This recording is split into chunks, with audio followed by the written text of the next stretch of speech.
ਦੋਸਤੋ ਅਦਾਰਾ ਇਨਕਲਾਬੀ ਸਾਡਾ ਰਾਹ ਵਿੱਚ ਤੁਹਾਡਾ ਸਵਾਗਤ ਹੈ। ਅੱਜ ਅਸੀਂ ਸਾਮਰਾਜ ਦੀਆਂ ਜੰਗਾਂ ਵਿੱਚ ਪਲਦੇ ਪਛੜਦੇ ਇਨਕਲਾਬ ਲੇਖ ਤੇ ਵਿਚਾਰ ਚਰਚਾ ਕਰਾਂਗੇ। ਜਦੋਂ ਦੁਸ਼ਮਣਾਂ ਦੇ ਗੁੱਟ ਖਹਿ ਰਹੇ ਹੋਣ ਅਤੇ ਫਿਰ ਲੜਨ ਲੱਗ ਜਾਣ, ਉਹਨਾਂ ਦੀ ਤਾਕਤ ਕਮਜ਼ੋਰ ਹੋ ਜਾਂਦੀ ਹੈ ਅਤੇ ਮਿੱਤਰ ਇਸ ਦਾ ਲਾਹਾ ਲੈ ਕੇ ਤਾਕਤਵਰ ਹੋ ਜਾਂਦੇ ਹਨ। ਧਾਰਨਾ ਹੈ ਤਾਂ ਬਹੁਤ ਸਰਲ, ਸਾਦੀ ਅਤੇ ਸਪਸ਼ਟ, ਪਰ ਮਿੱਤਰਾਂ ਲਈ ਇਹ ਕੰਮ ਬੜਾ ਔਖਾ ਹੁੰਦਾ ਹੈ। ਦੇਸ਼ਾਂ, ਕੌਮਾਂ ਅਤੇ ਜਮਾਤਾਂ ਉੱਪਰ ਵੀ ਇਹ ਧਾਰਨਾ ਲਾਗੂ ਹੁੰਦੀ ਹੈ। ਅਮੀਰ ਦੇਸ਼ਾਂ ਅਤੇ ਗਰੀਬ ਜਮਾਤਾਂ ਨਾਲ ਵੀ ਇਸੇ ਤਰ੍ਹਾਂ ਹੁੰਦਾ ਹੈ। ਇਸ ਵਰਤਾਰੇ ਦੀਆਂ ਦੋ ਸਪਸ਼ਟ ਮਿਸਾਲਾਂ 20ਵੀਂ ਸਦੀ ਨਾਲ ਸੰਬੰਧਿਤ ਹਨ। 19ਵੀਂ ਸਦੀ ਦੇ ਆਰੰਭ ਤੋਂ ਹੀ ਅਮੀਰ ਤਬਕਿਆਂ ਅਤੇ ਦੇਸ਼ਾਂ ਨੇ ਖਾਸ ਤਰੱਕੀ ਕੀਤੀ ਸੀ। ਇਹ ਅਮੀਰ ਸਿਰਫ ਅਮੀਰ ਨਹੀਂ ਸਗੋਂ ਸਰਮਾਏਦਾਰ ਅਮੀਰ ਜਮਾਤਾਂ ਸਨ। ਵੱਖ-ਵੱਖ ਯੂਰਪੀ ਦੇਸ਼ਾਂ, ਖਾਸ ਕਰਕੇ England, France, Spain, Italy, Germany ਅਤੇ ਏਸ਼ੀਆਈ ਦੇਸ਼ ਜਾਪਾਨ ਦੀਆਂ ਸਰਮਾਏਦਾਰ ਜਮਾਤਾਂ ਨੇ ਕਾਫੀ ਵਿਸਤਾਰ ਕੀਤਾ ਸੀ। 15ਵੀਂ ਸਦੀ ਤੋਂ ਹੀ ਇਹਨਾਂ ਦੇਸ਼ਾਂ ਨੇ ਅਫਰੀਕਾ, ਲੈਟਿਨ ਅਮਰੀਕਾ, ਏਸ਼ੀਆ ਦੇ ਅਨੇਕਾਂ ਅਣਵਿਕਸਿਤ ਅਤੇ ਗਰੀਬ ਦੇਸ਼ਾਂ ਨੂੰ ਆਪਣਾ ਗੁਲਾਮ ਬਣਾ ਕੇ ਰੱਖਿਆ ਸੀ। 19ਵੀਂ ਸਦੀ ਦੇ ਆਖਰੀ ਸਾਲਾਂ ਤੱਕ ਇਸ ਪੂੰਜੀਵਾਦ ਦਾ ਕਿਰਦਾਰ ਹੋਰ ਵੀ ਪਛਾਕੜੀ ਹੋ ਗਿਆ ਸੀ। ਹਰੇਕ ਦੇਸ਼ ਵਿੱਚ ਇਜਾਰੇਦਾਰੀਆਂ ਸਥਾਪਿਤ ਹੋ ਰਹੀਆਂ ਸਨ। ਮਾਲੀ ਸਰਮਾਇਆ ਜ਼ੋਰ ਫੜ ਰਿਹਾ ਸੀ। ਹੁਣ ਇਹ ਦੇਸ਼ ਸਿਰਫ ਸਰਮਾਏਦਾਰ ਦੇਸ਼ ਨਹੀਂ ਸਨ, ਸਗੋਂ ਸਾਮਰਾਜੀ ਸ਼ਕਤੀਆਂ ਬਣ ਗਏ ਸਨ। ਇਹ ਇਜਾਰੇਦਾਰੀਆਂ ਆਪੋ ਆਪਣੀਆਂ ਸਰਕਾਰਾਂ ਦੀ ਮਦਦ ਨਾਲ ਵੱਡੇ ਵੱਡੇ ਆਕਾਰ ਧਾਰਨ ਕਰਨ ਲੱਗੀਆਂ ਸਨ। ਕੱਚੇ ਮਾਲ ਨੂੰ ਖੋਣਾ, ਪੱਕੇ ਮਾਲ ਨੂੰ ਵੇਚਣਾ ਅਤੇ ਕਰਜ਼ਿਆਂ ਨਾਲ ਇਹਨਾਂ ਗੁਲਾਮ ਦੇਸ਼ਾਂ ਦੀ ਲੁੱਟ ਖਸੁੱਟ ਹੋਰ ਭਿਆਨਕ ਹੋ ਗਈ।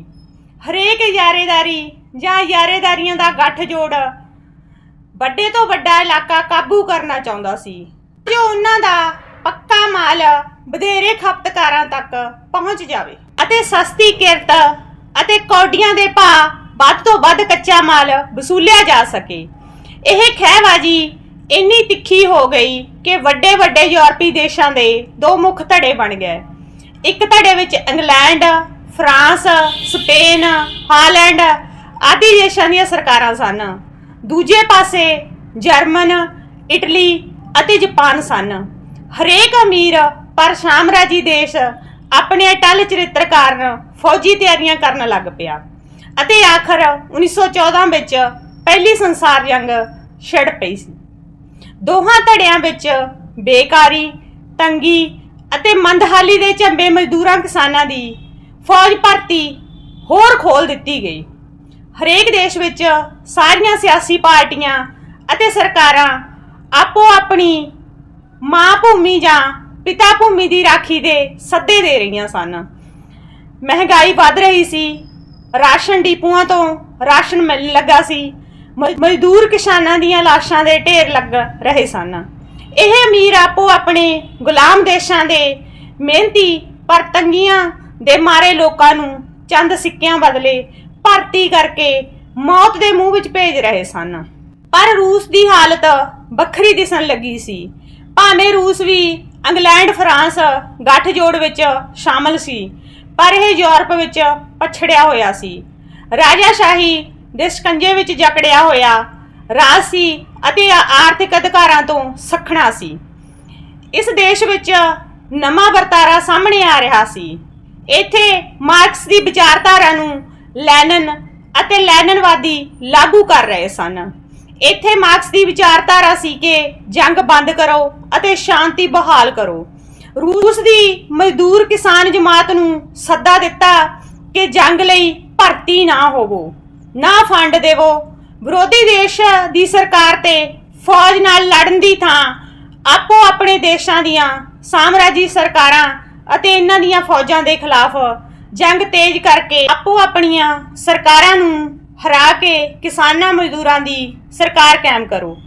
ਭਾਵੇਂ ਲੈਨਨ ਨੇ ਇਹ ਨਾਰਾ ਸਾਰੇ ਅਮੀਰ ਦੇਸ਼ਾਂ ਦੀਆਂ ਸਰਕਾਰਾਂ ਦੇ ਵਿਰੁੱਧ ਮਜ਼ਦੂਰਾਂ ਕਿਸਾਨਾਂ ਨੂੰ ਦਿੱਤਾ ਸੀ, ਪਰ ਇਹ ਨਾਰਾ ਸਿਰਫ ਰੂਸ ਵਿੱਚ ਹੀ ਲਾਗੂ ਕੀਤਾ ਜਾ ਸਕਿਆ। ਜੰਗ ਕਾਰਨ ਰੂਸੀ ਫੌਜੀ ਖਾਣ ਲਈ ਅਤੇ ਠੰਡ ਵਿੱਚ ਮਰਨ ਲਈ ਮਜਬੂਰ ਸਨ। ਇਸੇ ਕਰਕੇ ਸ਼ਾਂਤੀ ਦਾ ਸੱਦਾ ਉਹਨਾਂ ਨੂੰ ਦਰੁਸਤ ਜਾਪਦਾ ਸੀ।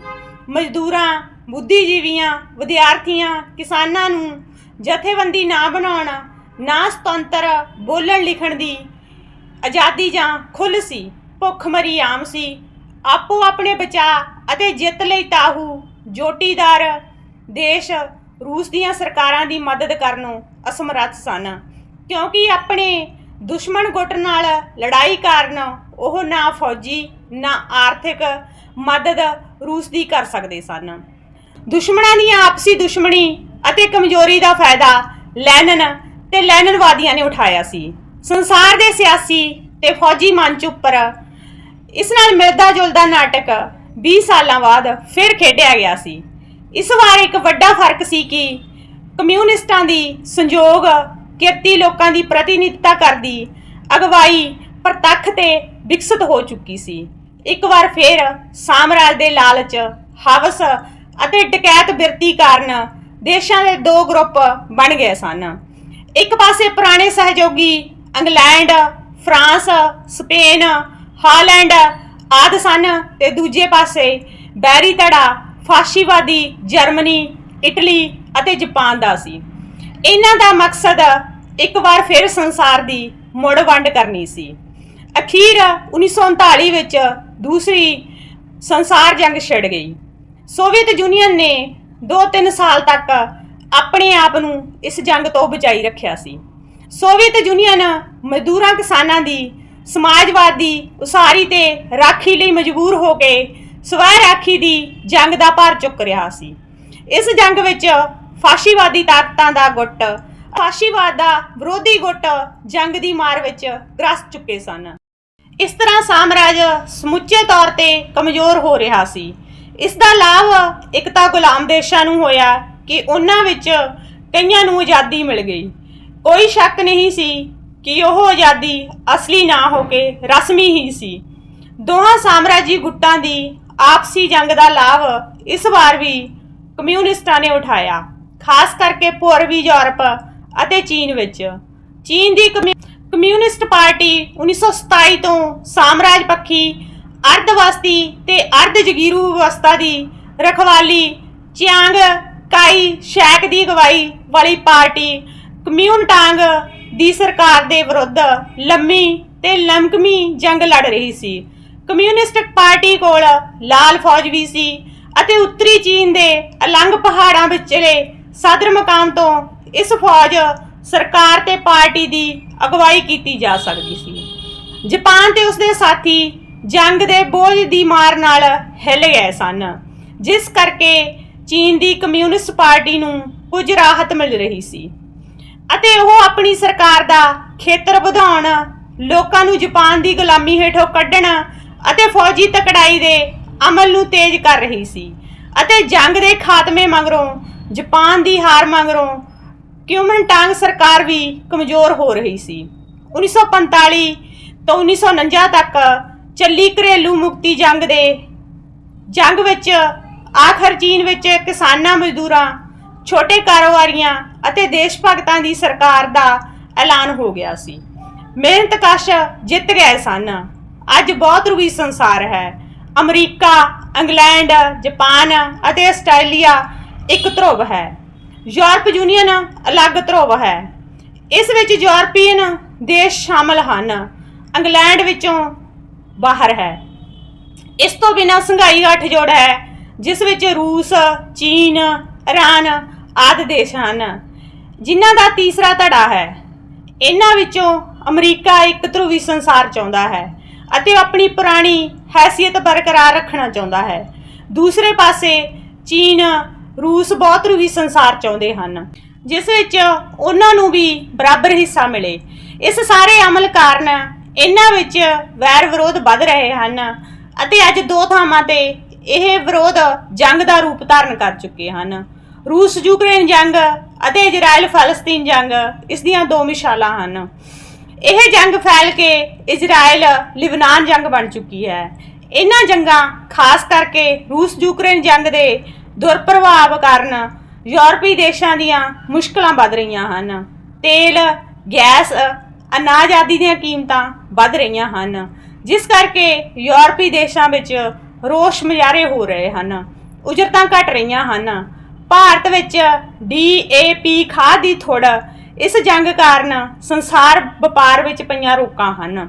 ਅਫਰੀਕੀ ਮਹਾਦੀਪ, ਲਾਤੀਨੀ ਅਮਰੀਕਾ ਮਹਾਦੀਪ ਅਤੇ ਏਸ਼ੀਆ ਮਹਾਦੀਪਾਂ ਦੇ ਪਛੜੇ ਹੋਏ ਦੱਬੇਦਾਰੜੇ ਦੇਸ਼ ਪਿਛਲੇ ਧੜੇ ਛੱਡ ਕੇ ਅਮਰੀਕਾ, ਫਰਾਂਸ, ਬ੍ਰਿਟੇਨ ਦੀ ਪਕੜ ਵਿੱਚੋਂ ਨਿਕਲ ਕੇ ਰੂਸ ਤੇ ਚੀਨ ਨਾਲ ਨਵੀਆਂ ਸਾਂਝਾਂ ਪਾ ਰਹੇ ਹਨ।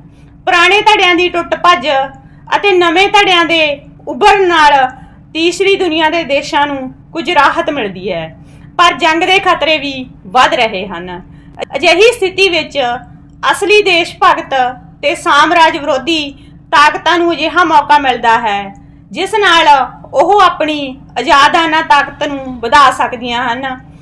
ਸੰਸਾਰ ਇੱਕ ਨਵੀਂ ਸਥਿਤੀ ਵੱਲ ਵੱਧ ਸਕਦਾ ਹੈ, ਜਿਸ ਦਾ ਲਾਹਾ ਕਮਿਊਨਿਸਟ ਇਨਕਲਾਬੀ ਲੈ ਸਕਦੇ ਹਨ ਅਤੇ ਇਨਕਲਾਬੀ ਸੰਘਰਸ਼ਾਂ ਨੂੰ ਤਕੜਾਈ ਪ੍ਰਦਾਨ ਕਰ ਸਕਦੇ ਹਨ। ਇਹ ਪਹਿਲੀ ਤੇ ਦੂਸਰੀ ਜੰਗ ਦਾ ਸੁਨੇਹਾ ਹੈ। ਇਹ ਰੂਸ ਦੇ ਮਹਾਨ ਅਕਤੂਬਰ ਇਨਕਲਾਬ ਦਾ ਸੁਨੇਹਾ ਹੈ।